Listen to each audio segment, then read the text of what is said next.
Hello guys, আসসালামু আলাইকুম, welcome back to another video. তো আজকে আপনাদের এমন একটা সুন্দর ভিডিও এবং এমন একটা ইন্টারেস্টিং ভিডিও নিয়ে এসেছি, সেটা হচ্ছে আপনারা না দেখলেই নয়। তো দেখুন, আসলে এটা ঢাকা এক্সপ্রেস হাইওয়ে। তো দেখুন কতটা সুন্দর, তাই না? যারা এখনও চড়াননি তারা চড়ে দেখতে পারেন। এখান থেকে পুরো উপরটা, আকাশটা এমন সুন্দর করে দেখায়, একদম একটু কত সুন্দর, তাই না? তো যখন এই যে ঢাকা এক্সপ্রেস হাইওয়ে যাচ্ছিলাম, এই সাইডে নাকি বৃষ্টি হয়েছে, রাস্তার পিচগুলো ভিজে দেখাচ্ছে।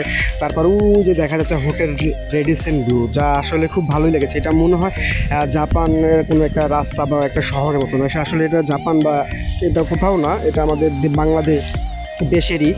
তো আপনারা দেখুন কত সুন্দর। তো এই যে সেই মূল উদ্দেশ্য, কারণ এটা হচ্ছে নরসিংদীর বিশ্ববিখ্যাত একটা মসজিদ। আমরা তো অনেক মসজিদ বা অনেক হচ্ছে রাজবাড়ি নিয়ে ভিডিও দিয়েছি, তো এটা সম্পর্কে আসলে না বললেই নয়। এই মসজিদটা স্থাপিত হয়েছিল প্রায় আরও 150 বছর আগে। আর এটার ইতিহাস হচ্ছে কি জানেন, এই মসজিদটা তৈরি হয়েছিল যৌতুক পেয়ে, তাই দেন এই মসজিদটা তৈরি করেছিল। মানে জামাই যৌতুক পেয়েছিল এবং এটা সেই টাকা দিয়ে এই মসজিদ তৈরি করেছিল। এইটা হচ্ছে যৌতুক মসজিদ নামে পরিচিত। তো এত সুন্দর করেছে এবং এত ভিতরটা কত সুন্দর এবং দেখতে ভালোই লেগেছে।